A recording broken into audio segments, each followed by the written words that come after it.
welcome back to my channel. My name is Emily. For those of you that are new here, I do cleaning and home organizational videos, as well as some mom-related content sprinkling in. If you missed my last video, we had announced that we are expecting baby number 2, but it is pregnancy number 3. We did lose one back in September, so this is hopefully our rainbow baby. This is our first ultrasound, so we did our first ultrasound today. I just wanted to update you guys a little bit on that.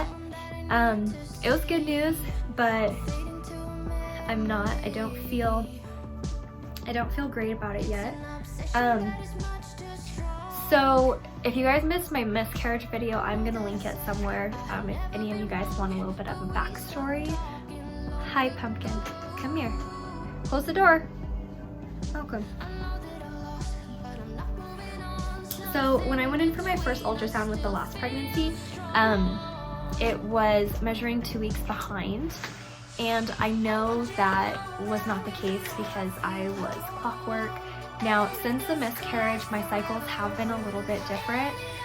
So we went in today for our first ultrasound, and baby is measuring a week behind, which is better than 2 weeks behind, but it's still kind of unsettling. It was a little bit of like deja vu. Malcolm James, please get down. So they did find a heartbeat. Heartbeat was 115 beats per minute. So they have me measuring at 5 weeks, 5 days, which means in a couple days I'll be 6 weeks versus the 7 that I thought I was supposed to be. So I'm going back in a week and a half for a follow-up. Sorry, my child is messing with stuff over there. They want to do another ultrasound, make sure baby is still growing, and then they'll check me again. And just kind of see what we're measuring at that point to get like an actual due date. So good news, baby had a heartbeat. Good news, it was only a week behind. It could have been much worse. And it is very, very possible that I was off with my ovulation because my cycles have been a little bit different since having a miscarriage. I'll update you guys after my next ultrasound, but this is what baby looked like today. So little baby right there, and then the yolk sac, so tiny little baby. So it's there. So I'm really optimistic that it'll be okay. I'm still a mess emotionally. Pregnancy after losses are really... Malcolm, you are being so loud. He's trying to feed Starbucks gift cards through the Silhouette machine.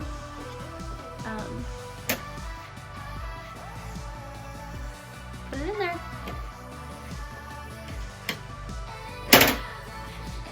Oh man. Pregnancy after loss is weird, and you definitely need to have a good support system to back you up, because on top of the regular pregnancy hormones already being emotional, you also have that fear that is just looming on you in the background.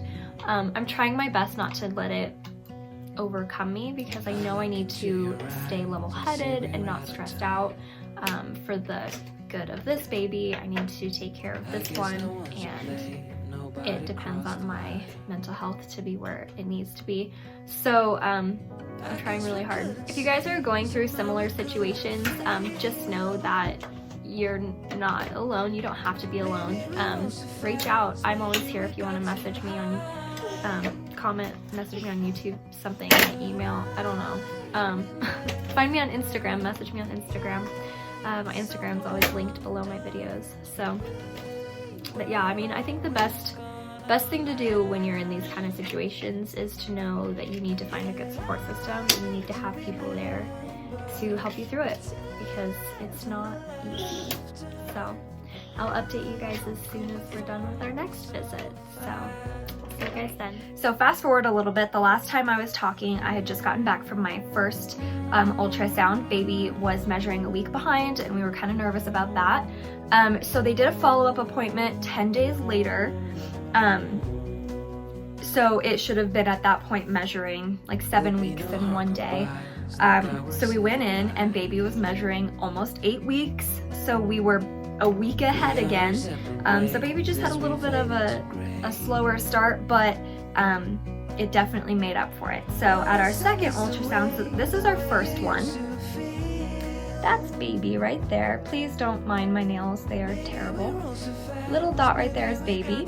And that was our first ultrasound. And then 10 days later, we have this one. So look how big he got. He or she, I don't know. Sometimes I say he and sometimes I say she. But that is little Bean. So they had it measured at 7 weeks and 5 days at this second appointment. So with that, they said if it's less than 3 days difference based off of your last cycle, that they're gonna just keep the due date the same. So my due date is back to the original due date, which is January 27th. So I'm super excited about that.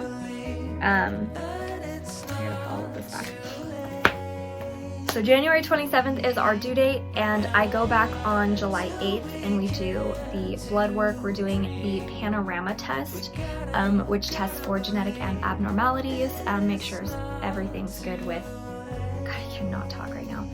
Just making sure everything's good with baby. Kitty cat, what are you doing? She's being weird. So it just makes sure that everything's good with baby genetically. It checks for any abnormalities, but it also can check for the gender. So I don't know how we're gonna be finding that out. I don't know how I want to find that out because I really don't want to just read an envelope. Like, I don't know. So we're gonna go and do the panorama test on July 8th. I don't know how long it takes to get those results back, but Malcolm's birthday is coming up on July 19th, so I really don't want to do like a gender thing right before or after his birthday. I don't want to overshadow that, so we probably aren't going to actually find out until probably the first week of August is when we'll do a thing, if we're even doing a thing. I don't really know. But yeah, so baby's doing really good so far. Okay, so I can go through some of my symptoms if anybody's interested in that. That'll just be from here on out. So this is going to be like the update. So this will be weeks 5 through 9 because I'm currently 9 weeks and 3 days. 9 weeks and 2 or 3 days, give or take. So right after, so my first update I did at 4 weeks, and I really didn't have any symptoms other than back pain and like some acne, which I actually haven't had breakouts anymore, so that's a good sign. That's more normal, like how it was when I was pregnant with Malcolm, so that's cool. I have been getting more sick, so not like, I haven't been puking, and I actually haven't puked with any of my pregnancies. I just get like really nauseous. With Malcolm, I actually wasn't sick at all. The only thing that made me feel kind of icky was the thought of eating yogurt. I just couldn't. I could not eat yogurt when I was pregnant with Malcolm, and I think that's a really weird aversion to have, but couldn't eat yogurt with him. This one, I only want fruit. I do eat pickles and cheese, and I think it's the sourness of the pickles is like helping, or the salty, I don't know, it's helping combat the nausea so I don't feel so sick. So yeah, I haven't actually thrown up, I've just felt kind of nauseous. The girls are super sore. This did not happen with Malcolm or with the last pregnancy. So I'm kind of wondering if maybe that's hinting to this one being something different than what I've already had.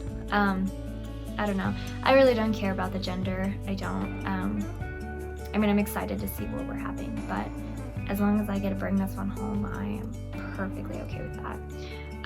So yeah, besides that, sleeping has gotten more uncomfortable. I wake up and I feel like like I pulled something, like I slept wrong or something on like one side. So I have busted out the pregnancy pillow again, which if you are pregnant and you have never had a pregnancy pillow, you need to get one. And I promise you, you'll use it even after you have the baby. So it is they're expensive, but it's definitely worth the investment. I feel like I could not have survived through my pregnancy with Malcolm without that thing. Like, it was amazing. My hair is being so weird. I've also been getting headaches. Headaches is something that it's pretty much a daily occurrence. So it's like all these freaking baby hairs all over the place. Yeah, so I have been getting daily headaches. It's usually like in the morning and like early afternoon. By evening time, I'm okay. But I just feel like garbage in the mornings. Like mornings and afternoons, I just feel like trash. So I don't eat much. I snack throughout the day. I really can only eat fruit. My go-to snacks have been strawberries, pickles and cheese, and water. I've been craving water this time around, which is good, because with Malcolm I could not stomach water. I don't know why. This one I have wanted nothing but water. Like I haven't drinking coffee, not because I want to give up the caffeine, because I know it's okay to have some caffeine while you're pregnant, but I can't do it. It just sounds so gross and I just want to vomit just thinking about it. So that's been one thing I've been struggling with. I am going to be making a video on what I've been doing to cope with pregnancy after loss. But this one's just, I don't know, it's a different journey. And I just wake up every single day and I'm just super excited and super blessed that I can still carry this one. So I know it's still really early and I don't think I'm ever going to feel 100% okay until I bring this baby home with me. But there are things that I have been doing that have been helping. So I'm gonna be doing a whole video on what I have done this time around to cope with it, and how to keep myself in a really good mental state for this pregnancy. So if you're interested in that, go ahead and subscribe, and then you'll be notified when that goes up. But yeah, so every Wednesday I'm gonna be posting a new weekly update. So next week it will be my 10-week update. So I'm super excited to keep these going for you guys, because I know every week is different. Like, every week is different.